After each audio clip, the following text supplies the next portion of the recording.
नमस्कार। कहानियों के कलरव में आज हम सुनेंगे कहानी कदली के फूल। कहानीकार है रीता शुक्ला। कहानी शुरू करने से पहले मेरा आप सबसे विनम्र निवेदन है, यदि मेरे द्वारा सुनाई गई कहानियाँ आप सबको पसंद आती हों तो कृपया मेरे चैनल को सब्सक्राइब करें और अपने मित्रों में भी साझा करें। तो चलिए शुरू करते हैं। आज जो मुझसे बहुत दूर चली गई है उनकी कहानी लिखने बैठी हूँ मैं। वही शीतल पाटी कमरे के कोने में आले पर रखी वही मूर्ति। रात को दिया बाती कर लेने के बाद उसके सफ़ेद आंचल का छोर पकड़कर मेरा छोटा भाई मचल पड़ता था। बुआ, अब कहानी सुनाओ ना। और बुआ अपनी स्मृति के खजाने से अनमोल मोती ढूंढ लाती। सोनकेसिया की कहानी, सात भाई चंपा की कहानी, राक्षस और फूलों वाली राजकुमारी की कहानी। दीपू मचलकर कहता, नहीं बुआ, यह सब नहीं, तुम अमूलवा वाली कहानी सुनाओ ना। बुआ फीकी हंसी हंसती शीतल पाटी पर करवट बदलकर उसे और पास खींच लेती थी। तू रोज रोज अमूलवा की कहानी क्यों सुनता है रे? तुम इतना बढ़िया गाती जो हो। और बुआ गाने लगती। अमूलवा और कदली अपनी माँ के इंतज़ार में बिरवा बने खामोश हैं। राजा आता है, कोतवाल आता है, मंत्री और दूसरी रानियां आती हैं। कदली के फूलों को देख सब मुग्ध हैं। सबके हाथ फूल तोड़ने के लिए मचल रहे हैं। कदली अपने भाई से पूछती है, सुनो मोरे भैया, अमूलवा होना, भैया राजा पापी आए, फुलवा लोढ़न होना। भाई आदेश देता है, सुनो मोरी बहिनी, कदलिया रेना, बहिनी डाले पाते, उठाऊं अकस्वा होना। और कदली अपनी डालू पातों को संभालती हुई आकाश में खिल जाती है। सब चकित हैं, यह चमत्कार कैसे हुआ? अंत में रनिवास की सबसे उपेक्षित रानी आती है, कौवा हकनी रानी। तुम फूल तोड़ो तो जाने अमूलवा के नए पत्ते जमीन तक लहरा जाते हैं। उसका हुलास देखने योग्य है। सुनो मोरी बहिना, कदलिया रेना, बहिनी डाले पाते, लोटा ही भुइयाँ होना। कौवा हकनी रानी का आंचल फूलों से भर गया। राजा दंग रह गए। या क्या? पुरोहित के इशारे पर रानी ने आगे बढ़कर दोनों बिरतों को छू लिया और बिरवे सुंदर बालक बालिका बनकर अपनी माँ के गले लग गए। अमूलवा और कदली की कहानी पूरी करने के बाद लंबी सांस खींचती बुआ से लिपटता हुआ दीपू कहता था, तुमने आखिरी बात तो कही नहीं बुआ, हमें हरदम याद दिलाना पड़ता है।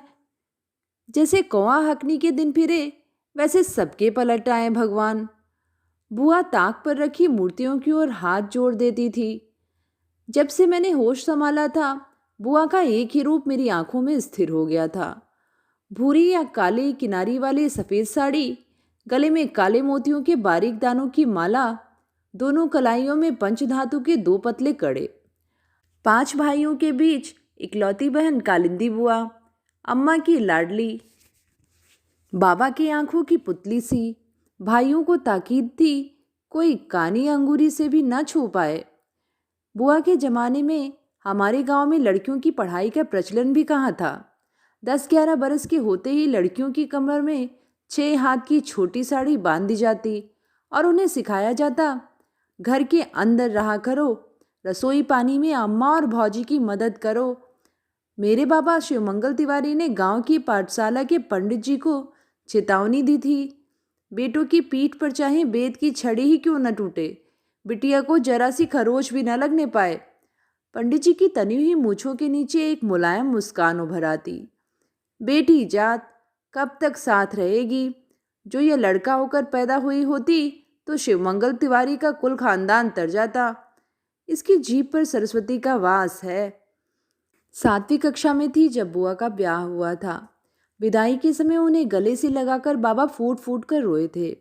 इसी बिछोह वाले दिन के लिए तुझे हमने पढ़ाया लिखाया, बिटिया वहाँ से अपना कुशल मंगल तो लिख सकेगी ना।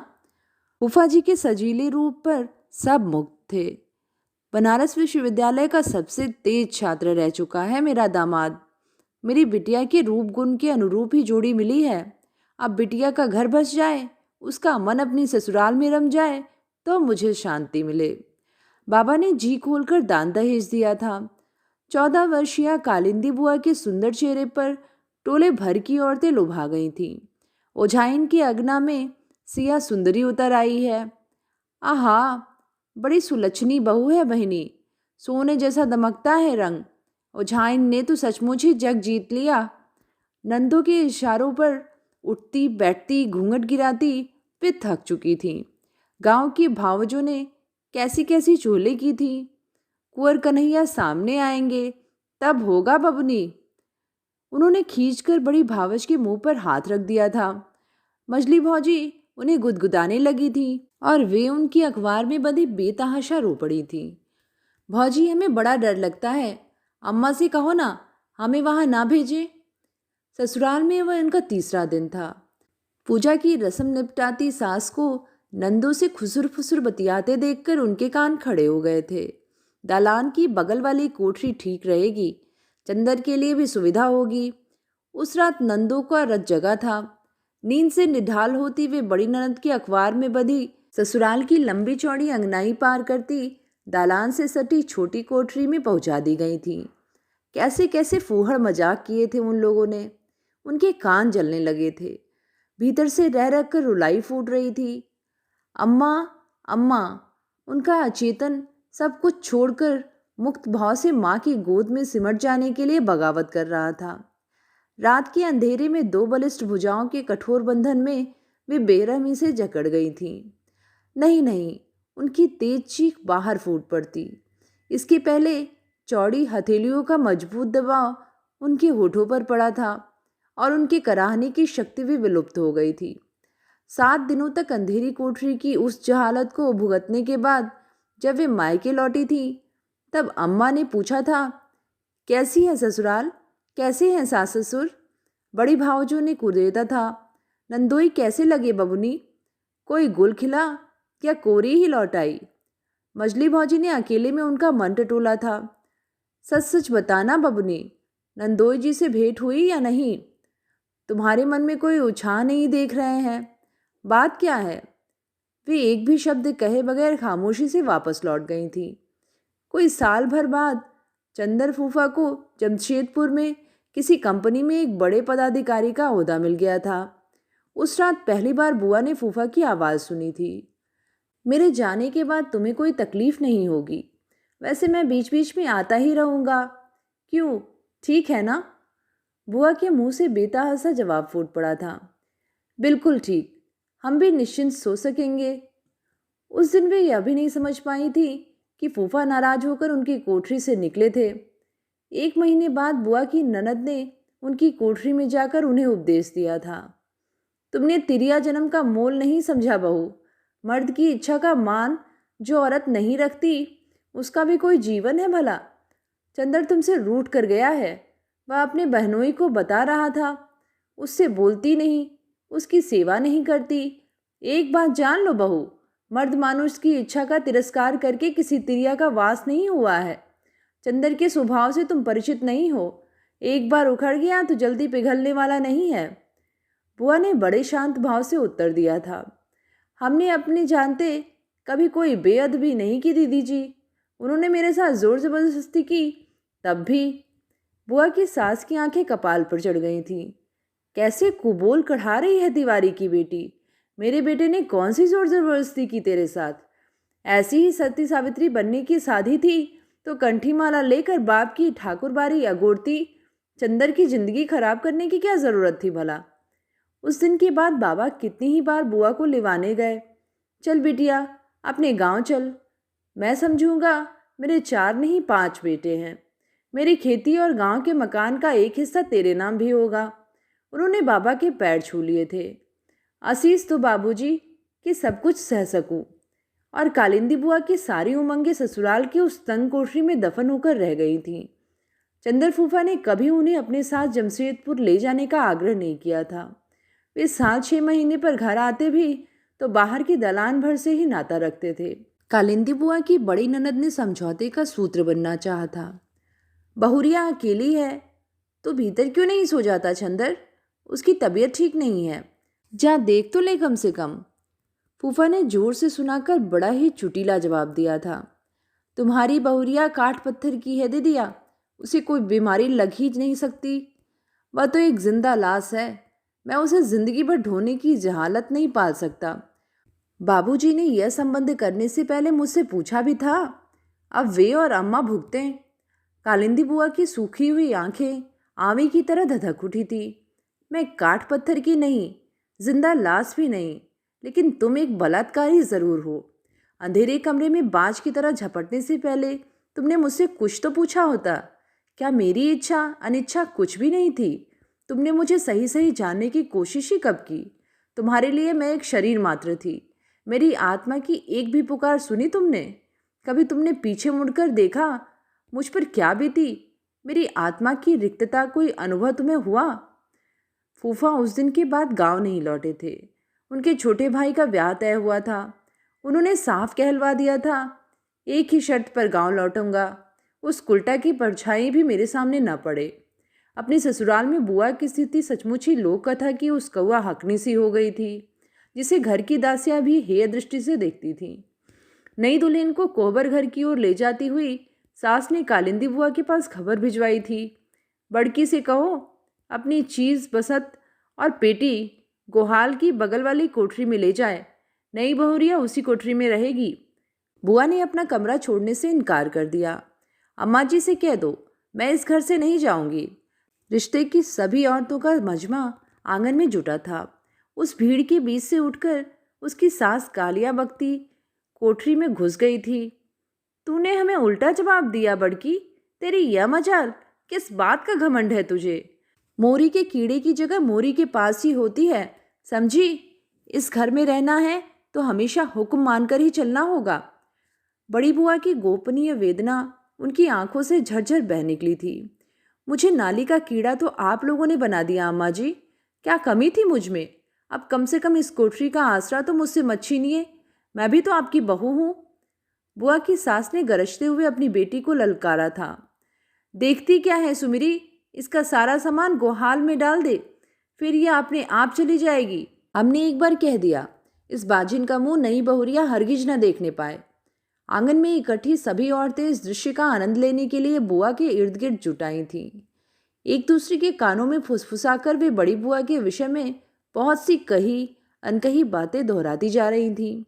उनकी फुसफुसाहट इतनी तेज थी कि बुआ के कान जलने लगे थे। पहली ही रात इसने अपने मर्द को कोठरी के बाहर निकाल दिया। अब तो चंदर इसका मुंह भी नहीं देखता। अरे उसने तो गांव आना ही छोड़ दिया है। सुना है शहर में ही किसी क्रिस्तान औरत के साथ रहने लगा है। बेचारा लड़का, उसका क्या दोष है भाई? जरा इस बहू का मुंह तो देखो, कैसी कर्कशा दिखाई पड़ती है। बुआ की आंखों के आंसू सूख गए थे। वे आंखें पिंजरे में बंद शेरनी की आंखों की तरह दहकने लगी थी। बंद करो यह बकवास। तुम लोगों को मेरी आलोचना करने का किसने अधिकार दिया? चली जाओ यहाँ से। उसी भयानक असहजता के साथ वे अपनी सास की ओर मुड़ी थीं। आप चिंता न करें अम्मा जी, मैं बाबूजी के पास जाने के लिए तैयार हूँ। करमू बनिहार से कहिए बैलगाड़ी तैयार करे।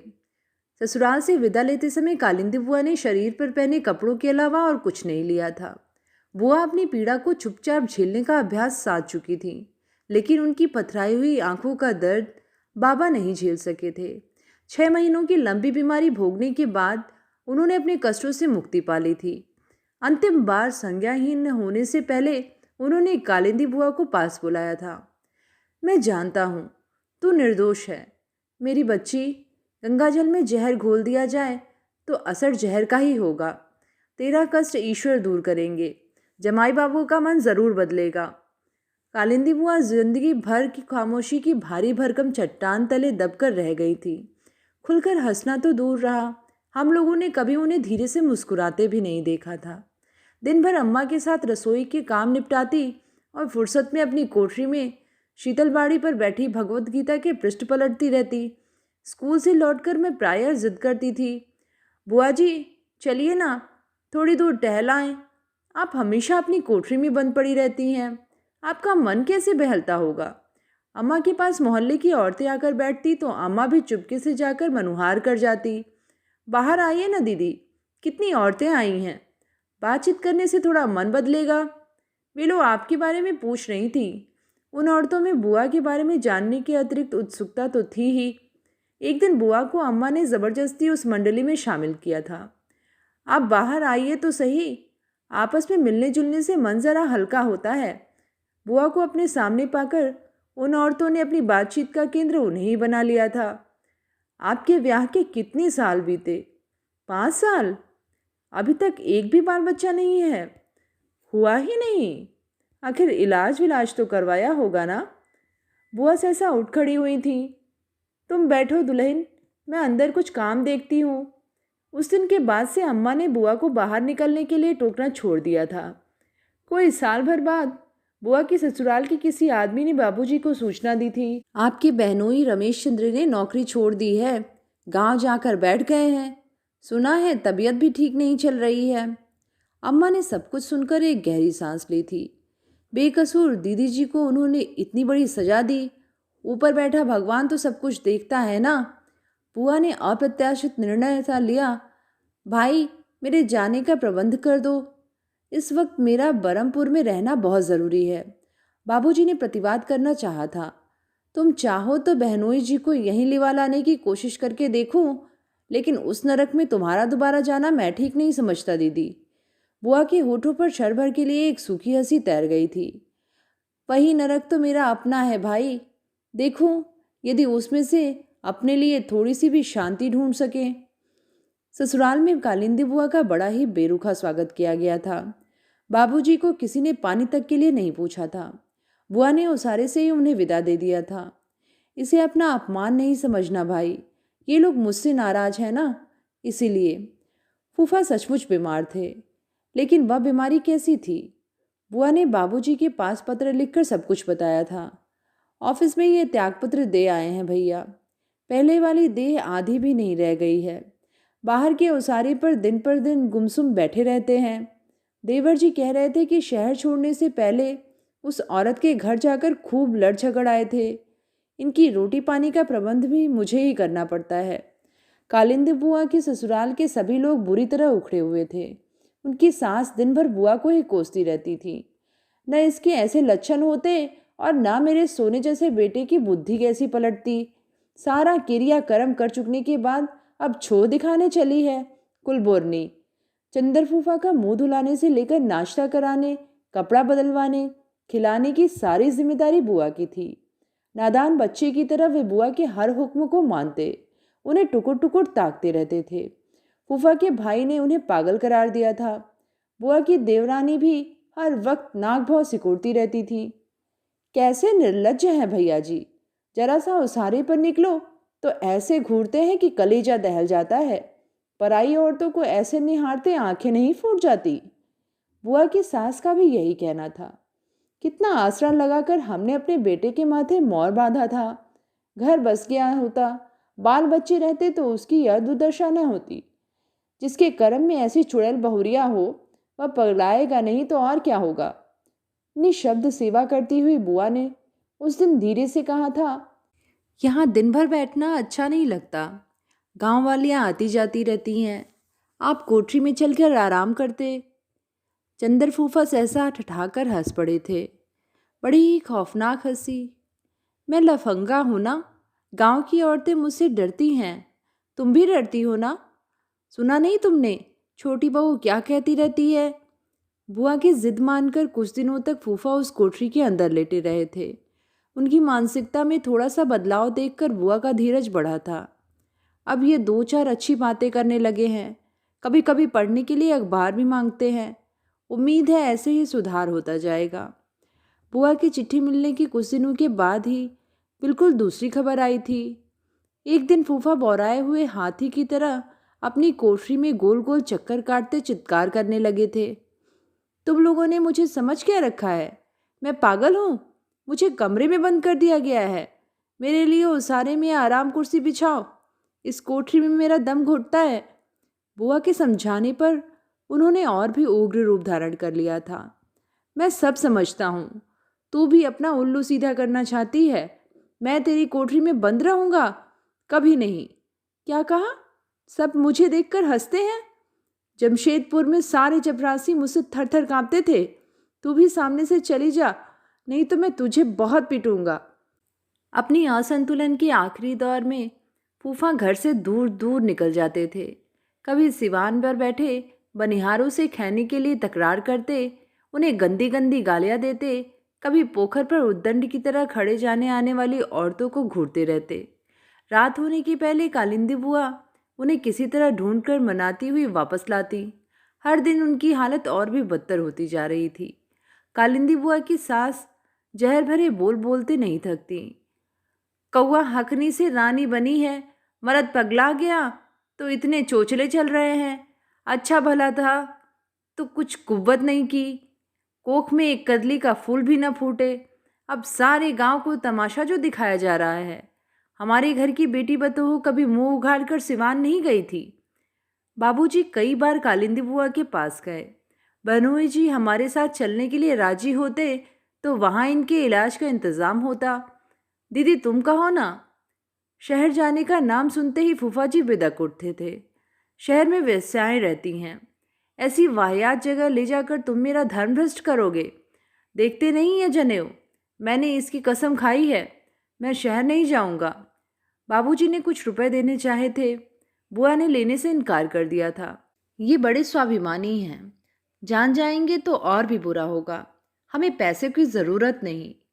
पैसे की कितनी ज़रूरत थी, या तो कालिंदी बुआ ही जानती थी। उनकी ससुराल के पिछवाड़े बधी पछाही गाय भरपूर दूध देती थी, लेकिन फूफा को थोड़ा सा भी दूध नहीं दिया जाता था।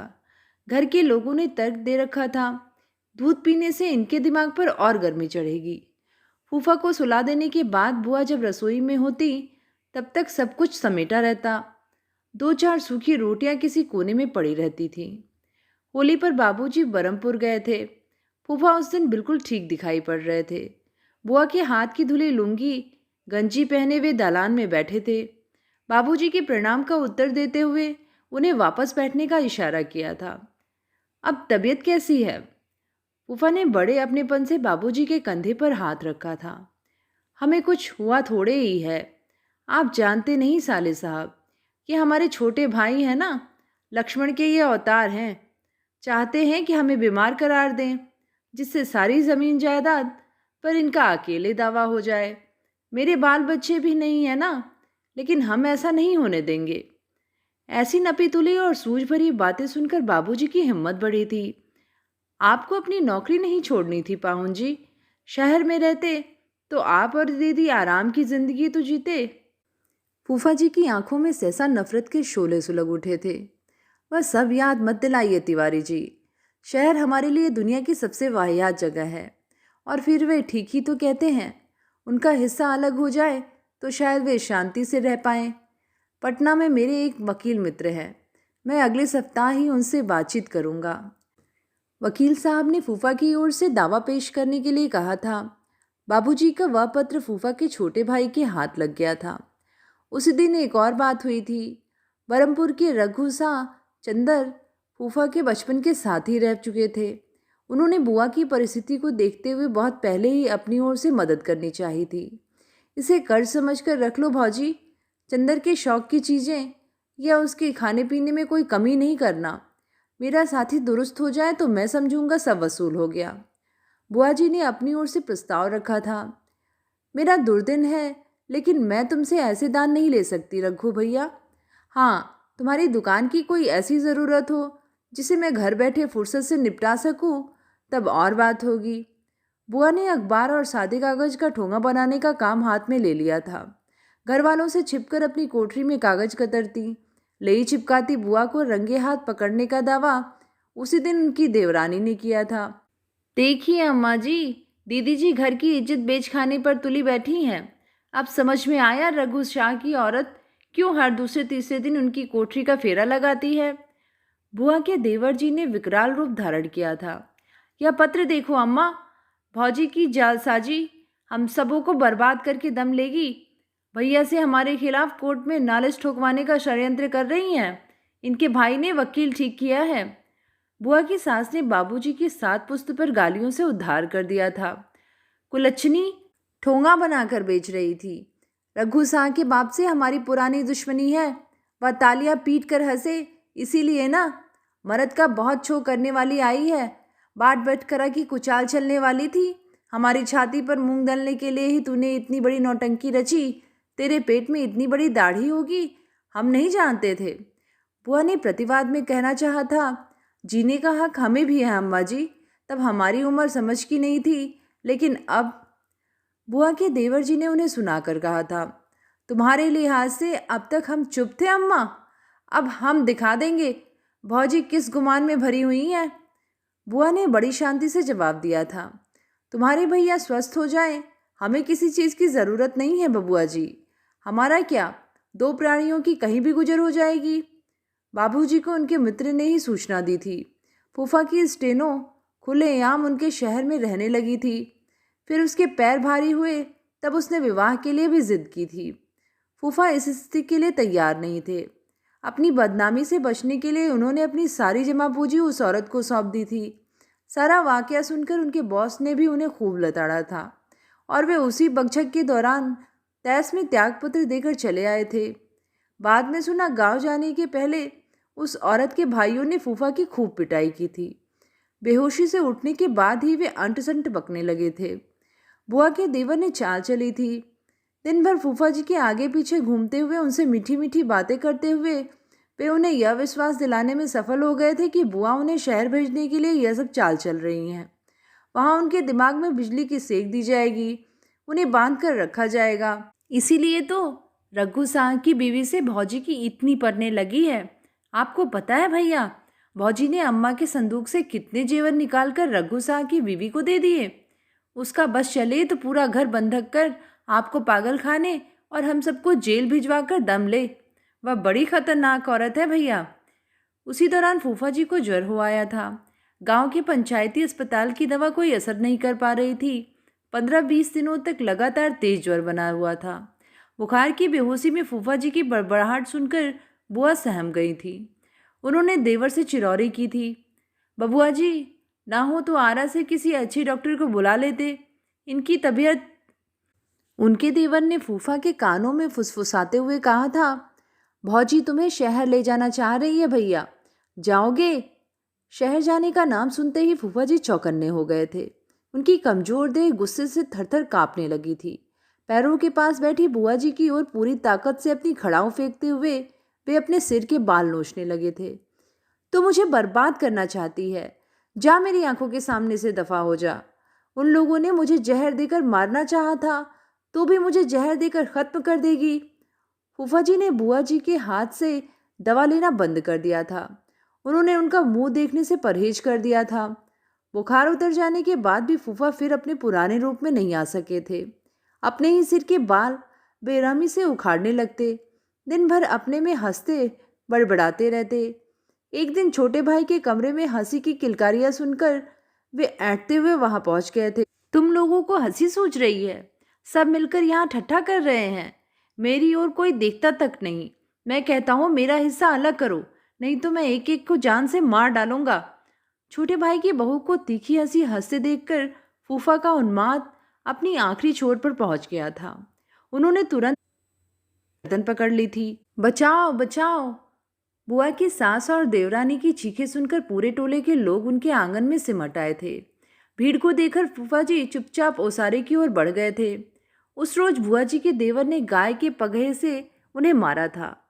तुम बीच में मत बोलना अम्मा, इस पगले की खोज खबर मुझे आज जी भर कर लेने दो। इसका क्या ठिकाना, या फिर कब हम पर चढ़ाई कर बैठे। बुआ के साथ और अधिक पाबंदी बढ़ती जाने लगी थी। वे बाबूजी के पास पत्र न लिख सकें। उनके संदूक की तलाशी लेकर सारे लिफाफे निकाल दिए गए थे। शाह की बीवी का आना जाना बंद हो गया था। यातनाओं की एक बेहद कटीली बाढ़ बुआ के चारों तरफ खींच दी गई थी।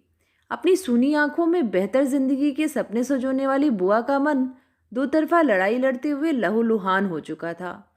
फूफा के मन में उनके लिए जो नफरत पैदा की गई थी, उसका पैनापन भी नागफनी के कांटों की तरह रोज बरोज बढ़ता ही जा रहा था। अपनी सेवा और अपने कोमल व्यवहार से फूफा की असंयत जिंदगी में सहजता ला सकने का विश्वास वे धीरे धीरे खोती जा रही थी। बरमपुर से आए रघु शाह ने सब कुछ बताया था। आपकी बहन की तकलीफ देखी नहीं जाती तिवारी जी। मैंने मदद की भरसक कोशिश की थी, लेकिन चंदर के छोटे भाई ने गांव भर में मेरी बदनामी की हवा फैला दी। चंदर के फटे हाले देखकर कलेजा महसूसता है, लेकिन मेरा कोई हक भी तो नहीं है भाई उन लोगों पर। आप किसी तरीके से चंदर को वहां से निकाल लीजिए। दूध के साथ उन्हें नशीली दवा दी जा रही है। आप छोटे भाई को नहीं जानते। बाबूजी ने आखिरी कोशिश की थी। शहर ना सही, आप मेरे गांव चलकर रहिए पाहुन जी। वहां आपकी पूरी सेवा होगी। हम किसी चीज़ की तकलीफ नहीं होने देंगे। फूफा जी राजी हो गए थे। बुआ ने बड़ी आतुरता से यात्रा की तैयारी की थी। फूफा के कपड़े लड़ते समेटती हुई वे पूरी तरह आश्वस्त थीं। अब उनकी मति पलटेगी भैया। यहाँ से इनको कहीं और ले जाना ज़रूरी हो गया था। गड्ढे में धंसी बुआ की आंखों में नए उत्साह की चमक देखकर बाबूजी निश्चिंत हुए थे। वहाँ तुम्हारी सेहत भी सुधरेगी दीदी। इस कसाई खाने से मुक्ति तो होगी। बस की यात्रा से थके मांदे उसारे में सोए बाबूजी की आंखें रात के आखिरी पहर में खुली थीं। उनके बगल में बिछी फूफा जी की खाट खाली थी। पाहुन जी, पाहुन जी! बाबूजी की पुकार सुनकर बुआ बाहर आ गई थी। क्या हुआ भाई? सुनी खाट की ओर इशारा करते परेशान से दिखाई पड़ते बाबूजी को बुआ ने आश्वस्त किया था। उनकी आदत है भाई, कभी कभी तो सारी रात खेतों में टहलते रह जाते हैं। अपनी बेध्यानी में कहीं निकल गए होंगे, आ जाएंगे। लेकिन फूफा जी नहीं लौटे थे। बाबूजी उन्हें सब तरफ ढूंढ कर लौट आए थे। दूसरे दिन फूफा जी की बेजान देह पोखरे से निकाली गई थी। 24 घंटे पानी में रहने के बावजूद लाश के चेहरे पर खरोच के निशान बिल्कुल साफ थे। सुनी कलाई वाले हाथों को मटमैले आंचल में छिपाती बुआ बाबूजी का सहारा लेकर रिक्शे से उतरी थी। काठ की बेजान मूरत से उनकी समूची देह निश्चेष्ट थी। कुछ खा लीजिए दीदी जी। बस सब भूलने की कोशिश करो दीदी। आप कुछ बोलिए ना बुआ। हमारी हर चेष्टा बेकार गई थी। हार कर अम्मा ने 3 साल की दीपू को बुआ की गोद में डाल दिया था। हमारा भी आप पर कोई हक है दीदी जी। आपको इस दीपू की सौगंध। आप अपने मन को धीरज दीजिए। बुआ की कमजोर बाहों ने दीपू को अपने बहुत करीब समेट लिया था। उनकी आवाज़ में गहरी क्लांति थी। मैं ठीक हूँ दुल्हन, बहुत थक गई हूँ ना। थोड़ा आराम कर लूँगी तो शायद। अपनी जिंदगी के जख्म को बुआ ने हमारे प्यार की अवलेप से भरने की भरपूर कोशिश की थी। वह लंबे अरसे तक उन्होंने जो कुछ भोगा था उसका दर्द अमोलवा की कहानी के करुण राग की तरह उनकी आत्मा में सिमट गया था।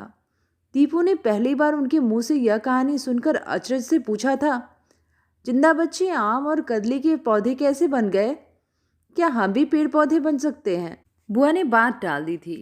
पड़ोस की मिस्राइन चाची ने अम्मा से पूछा था, रोज रात को आपकी ननद रोया करती हैं क्या बहन जी? दीपू ने गुस्से से आंखें तरेरते हुए उन्हें जवाब दिया था, बुआ जी रोएंगी क्यों भला? वे रोज सोते समय अमोलवा की कहानी गाकर सुनाती हैं जी। मिस्राइन ने कटाक्ष किया था। कौवा हकनी रानी वाली कहानी, जो घर भर की ताबेदारी करती रहती है, उसी की ना? हाँ जी, दीपू ने छाती फुलाते हुए बड़ाई पाने के ख्याल से कहा था। हम अमोलवा बनेंगे और नन्ही कदली का फूल बनेगी। उसका इशारा हमारी सबसे छोटी बहन की ओर था, जो दिन भर बुआ की बाहों में झूलती रहती थी। मिस्राइन ने पान से काले हुए दांतों को भरपूर झलकाते हुए फुसफुसा कर पूछा था, और कौवा हकनी कौन बनेगी रे दीपू? बुआ की संयत किंतु सख्त आवाज़ सुनकर कठोर चूहल का रस लेती मिस्राइन सहसा सहम गई थी। वह कौवा हकनी मैं हूँ, यही न कहना चाहती हैं आप? अम्मा ने पड़ोसिनों से सारे ताल्लुक तोड़ लिए थे। बुआ जी के जीवन की मोहलत हमारे घर में मुश्किल से 10-11 महीने रही होगी।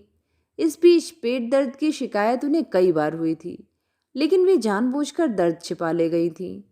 रोग जब असाध्य हो गया था तब डॉक्टरों ने मत दिया था, ऑपरेशन से लाभ हो सकता है, लेकिन जमशेदपुर ले जाना होगा। इन्हें बच्चादानी का कैंसर है। बुआ ने टाल दिया। डॉक्टर तो ऐसे ही राई का पहाड़ बना देते हैं। कुछ नहीं हुआ है, कहीं नहीं जाएंगे। दर्द सहने की अद्भुत शक्ति थी बुआ में। डॉक्टरों ने रोग का निदान कर दिया था। बुआ तब भी संयत थी। बाबूजी बेहतर इलाज के लिए जिद करते तो कहती, तुम्हारी होम्योपैथी की गोली से बहुत फ़ायदा है भाई, अंग्रेजी दवा पर मेरा विश्वास नहीं है। वे पूरी तरह खाट से लग चुकी थी। जब भी दर्द की तेज लहर उठती, उनके चेहरों पर उभरी रेखाएं असह्य करुणा के चित्र उकेरने लगती। आंखों की गुमसुम तरलता भयंकर तकलीफ से जूझती, उनकी आत्मा को बेनकाब करने के लिए मचल मचल उठती। उन दिनों हम सब बुआ जी के इर्द गिर्द बैठे रहते। बहुत तकलीफ हो रही है बुआ? नहीं रे, हमने तो इससे बड़ी बड़ी तकलीफ़ें उठाई हैं ना, या तो कुछ भी नहीं। आखिरी बार होश खोने से पहले उन्होंने दीपू को पास बुलाया था। अब अमलवा और कदली की कहानी नहीं सुनेगा दीपू? उस क्षण दीपू असाधारण रूप से गंभीर होता हुआ बुआ का माथा सहलाने लगा था। पहले तुम अच्छी हो जाओ बुआ, लाओ तुम्हारे हाथ पांव दबा दूं। नहीं रे दीपू, रहने दे, बुआ ने करवट बदलते हुए कहा था। आज तो मुझे वही कहानी सुनाएगा बेटे? दीपू अटपटे राग में गाने लगा था। दाहिनी पार्टी पर दो बूंदे जलते हुए आंसू टपक उठे थे। कहानी वही थी, संदर्भ बदल गया था। बुआ के जीवन का वैसा आदर्शवादी अंत नहीं हुआ था। मेरी किस्मत तो कौवा हकनी रानी से भी गई बीती थी ना भाई। मेरी कोख से कोई कदली का फूल भी तो नहीं फूटा था ना। मैंने बहुत सोचा, बहुत गौर किया। दोष किसका था? कौन जाने। अब तो ऊपर जाकर ही पूछूंगी ना। बुआ की निष्प्राण देह से निपटा हुआ दीपू बिलक बिलक कर रो रहा था। आंसुओं के मासूम कतरे उसकी आंखों से छूकर बुआ के आंचल पर टपक रहे थे। मुझे ऐसा लगा था जैसे बुआ का आंचल ढेर सारे फूलों से भर गया हो। बुआ की मुखाग्नि क्रिया उनकी इच्छानुसार दीपू से ही करवाई गई थी। आज वे नहीं हैं, लेकिन उनके मुंह से सुनी हुई उस कहानी का अर्थ अब भी कान में गूंजता रहता है। कौवा हकनी मैं हूँ, और अमुलवा और कदली मेरी कोख में आजन्मे बिरवे। मेरी निर्दोषिता का मोल अगले जन्म में मेरी कोख तो चुकाएगी ना। बस एक जन्म के लिए हम तुमसे तुम्हारा दीपू उधार मांगते हैं दुल्हन। तो ये थी कहानी कदली के फूल। कहानी आप सबको कैसी लगी नीचे लिख के ज़रूर बताइएगा। आगे भी ऐसी ही कहानियाँ सुनते रहने के लिए चैनल को ज़रूर सब्सक्राइब करें। धन्यवाद।